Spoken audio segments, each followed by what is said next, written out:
Hey y'all, we're back from the 92nd day of July in Georgia. It's like almost 100 degrees out there again still. Anyway, we're making do and we've got a new cheese recipe for you.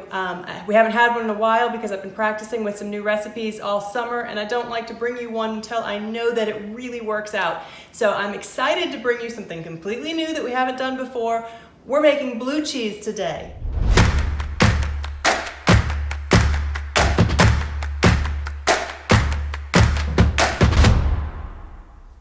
I'm Kristen from Hammock Haven Farm, and today we're actually going to be making this Bleu d'Aubigne. I think I said that right. I'm getting better at French. But it's a French style, Chase is laughing at me. It's a French style blue cheese. We made two different styles of blue cheese this summer. We did this style and a Stilton. I liked this one a little better. I think we cut the Stilton a little early, but it also turned out good. So we're gonna try to get a recipe for that and a video for that coming up next this fall, just so you can decide what you like better. So with this, it's a traditional cow milk cheese, but like always, we're gonna use our raw goat milk because that's what we have. And it didn't come out goaty. I mean, it really just came out just a beautiful nutty blue, and we'll reveal that cheese at the end of this video, so stick with us throughout the process. So first thing we're going to do is, after we've sanitized our equipment, I just sterilize it by boiling. We're going to start out with 5 gallons of goat milk. I don't want to get out my great big pot, so I've got my 5-gallon pot, so we're just going to be a little shy of 5 gallons of milk in here. So once we get that milk in here, let me go down to my directions here. And see, we're gonna heat that milk up to 90 degrees. So I'm gonna do like I always do and stop the heat about 88 degrees and then let the residual heat in my pot bring it up the rest of the way.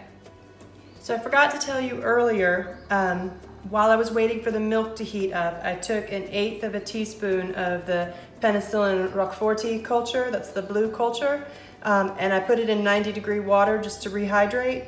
Now we're at 90, a little over 90 degrees over here in my pot. So I'm gonna add the other cultures. First thing we're gonna add is the MM100 or MM101 is what I happen to have right now. I'm gonna put it just a little shy of 1/8 of a teaspoon of milk in that, because remember I'm a little less than 5 gallons.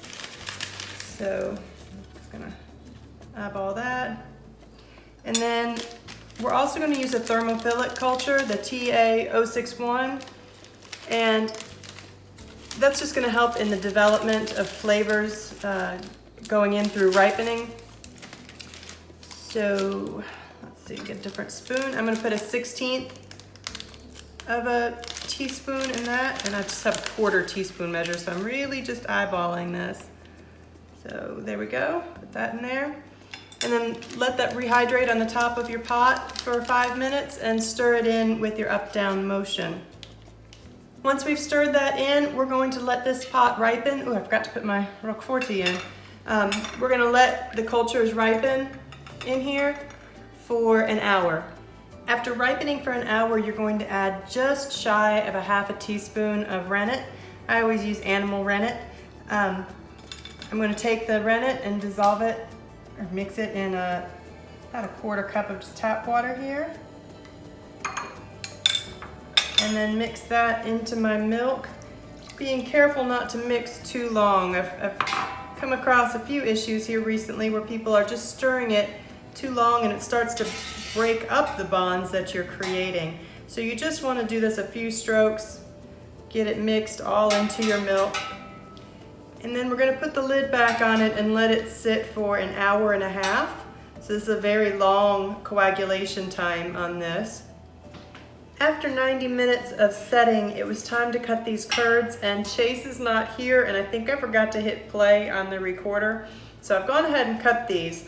I used the cheese heart to make the horizontal cut, and I've got a 1/2 inch cut on those. And then I went and used the knife to make the vertical cuts, and those I did at more like 3/4 of an inch, just to make a slightly bigger curd. Now what we're gonna do is let this sit for 5 minutes to let the edges heal up. And after those 5 minutes, we're going to start stirring for 20 minutes, but we're not gonna stir constantly, just intermittently, just enough to keep the curds from clumping together. I've stirred this for 20 minutes, and Now I let the curd sink to the bottom a little bit. I'm going to pour off 20% of this whey, and then I'm going to stir it intermittently for another 10 minutes. So let me pour this whey off, and then I'll show you what the curd's looking like at this point. Okay, while I was stirring the first go round, I made sure to cut any big pieces that were still in there. And you can see that this has shrunk down a good bit. It's still real soft. What we're trying to accomplish here is a curd that's going to be firm enough on the outside that it's going to leave little air pockets when you mold it, but it's going to be soft enough that it's all going to stick together in your mold. So another 10 minutes, and then we're going to pour some more of this whey off. Time to remove another 20% of this whey. I let the curd settle some. Let me dump this out. So we're going to stir this for another 10 to 15 minutes. And I'm not sure if I mentioned earlier that I'm using the recipe in cheesemaking.com. Here, take a look at these curds right now. And I'll post that link down below.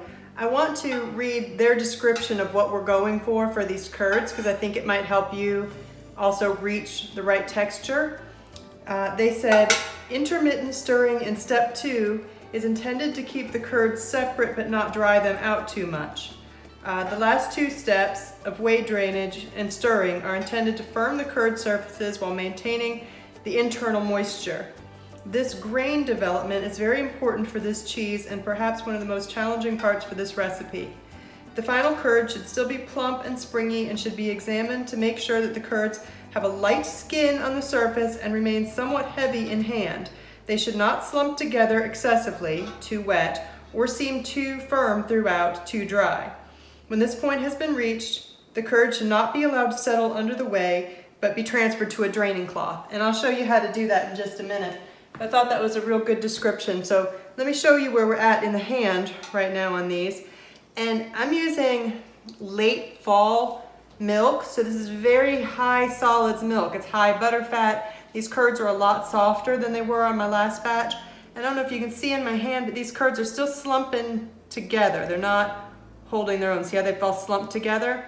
So it's going to take this extra 10 or 15 minutes here of intermittent stirring to get them dried out to where we want them to be. So I'll keep checking them, and after about 10 minutes, we'll see if they're ready to drain. If not, we'll give them the extra 5.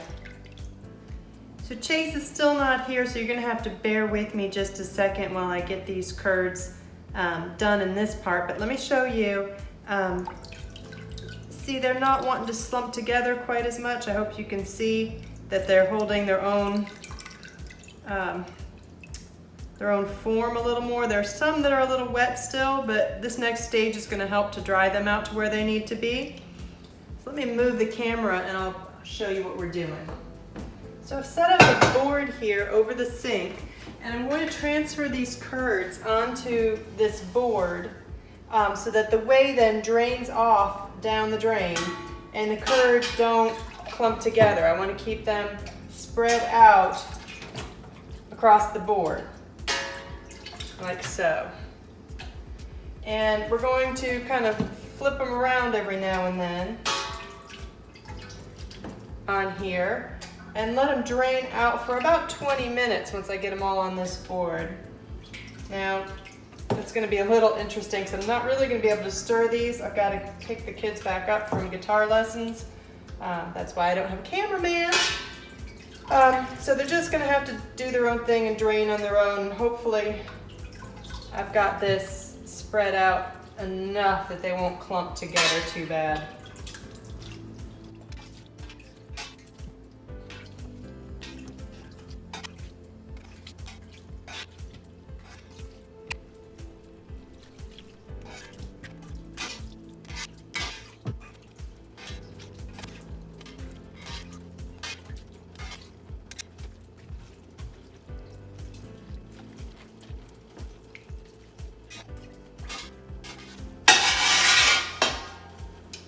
So while I wish I could be flipping these curds over the next 15 minutes, this is one of those times when cheese making is going to have to fit into my life, and it might not be ideal, but it's gonna be what it's gonna be.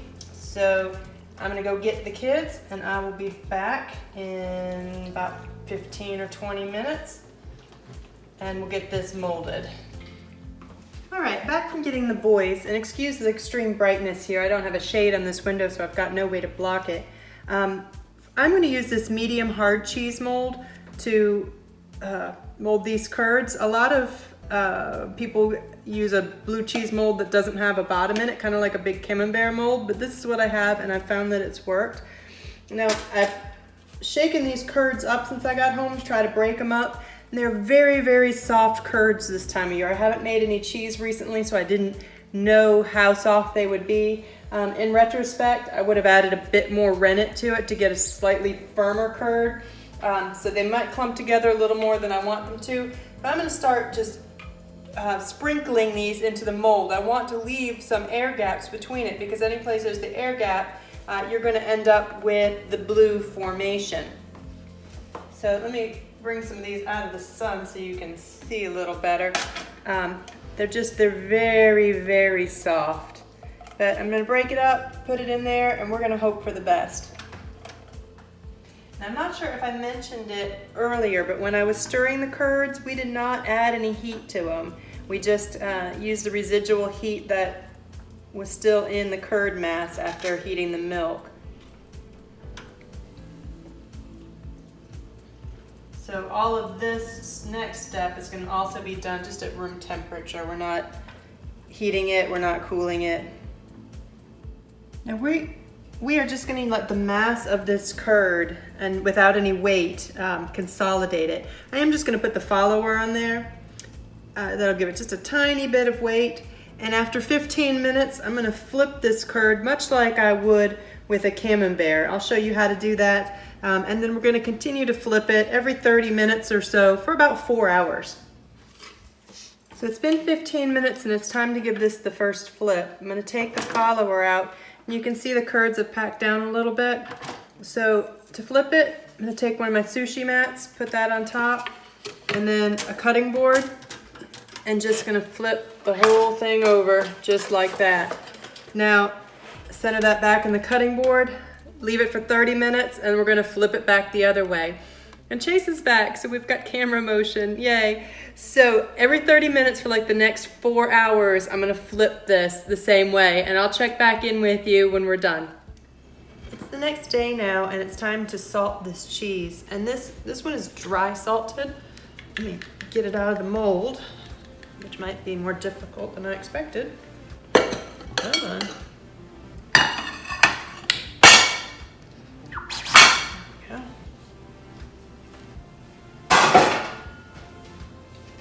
So this cheese is dry salted, and I did the first dry salts ever this summer, and I felt like both of them came out a little too salty. I don't know why that is, but I'm gonna try just to cut the salt a little bit on this.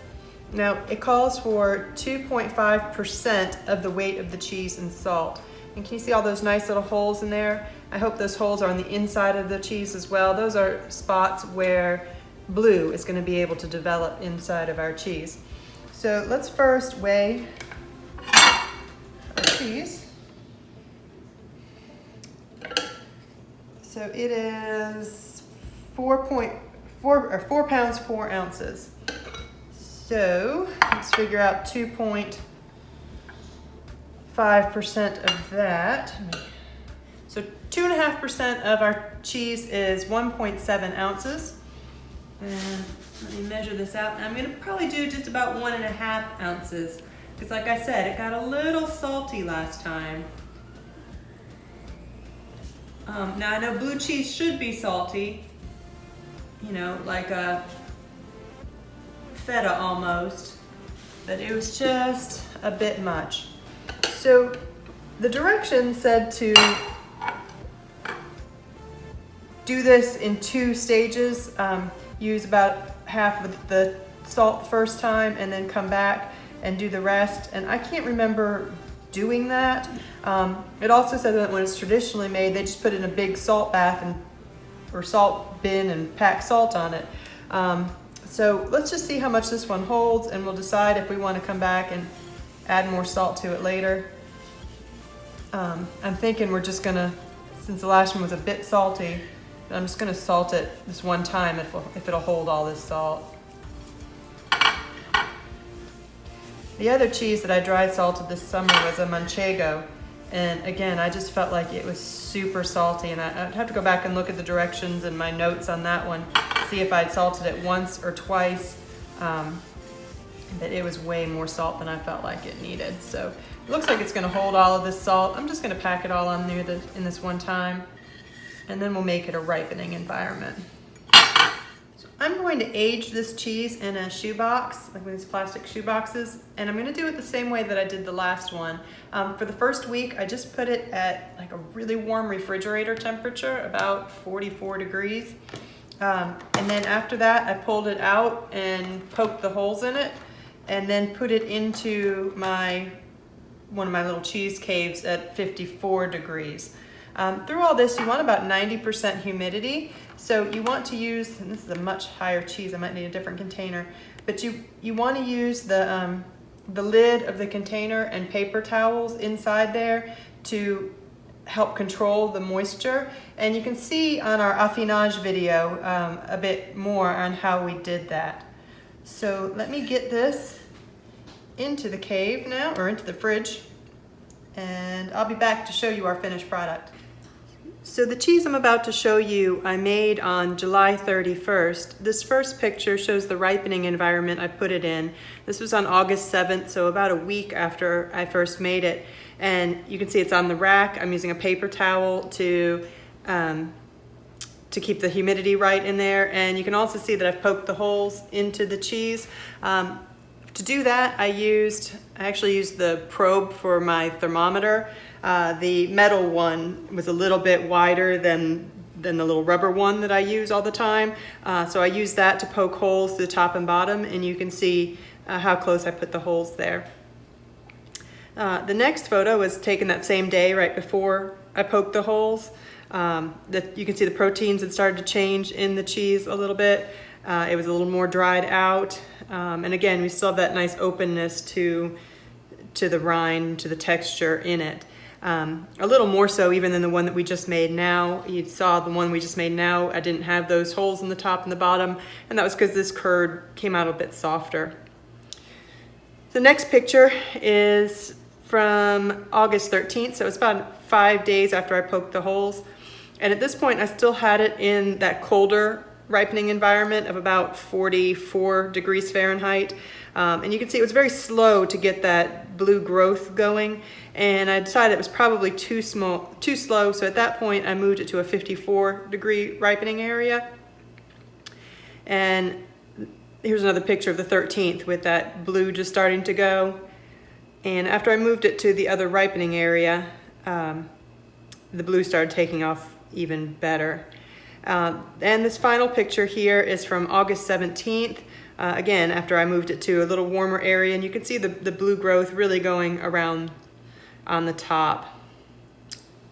And the final picture is our cheese done. This was taken Sunday, so about 4 days ago. And I did brush off where the rind was kind of thick. I brushed it down a little bit, scraped it back, and then cut our cheese. And now here is our completed cheese. I wrapped it in parchment paper and then in foil and put it in the refrigerator to store it. They say not to put blue cheese in vacuum seal. It can inhibit the blues. The blues need oxygen to grow, and you need to let the ammonia transpire in there, so you don't want to vacuum seal. I will say when these are ripening, you will get a bit of ammonia smell on the outside, and I was a little worried that would come on the inside too, and it did not at all. So let me cut a piece off of here. The curd on this really softened into a nice creamy, and you can see along where the veining was, it softened even more than it did in other places. So I probably could have pierced it a few more places if I wanted to get some more blue in there, but it really really turned out delicious. Now this is real cold from the refrigerator, so I would usually let it come to room temperature, and you could see how soft it is and creamy it is, even better.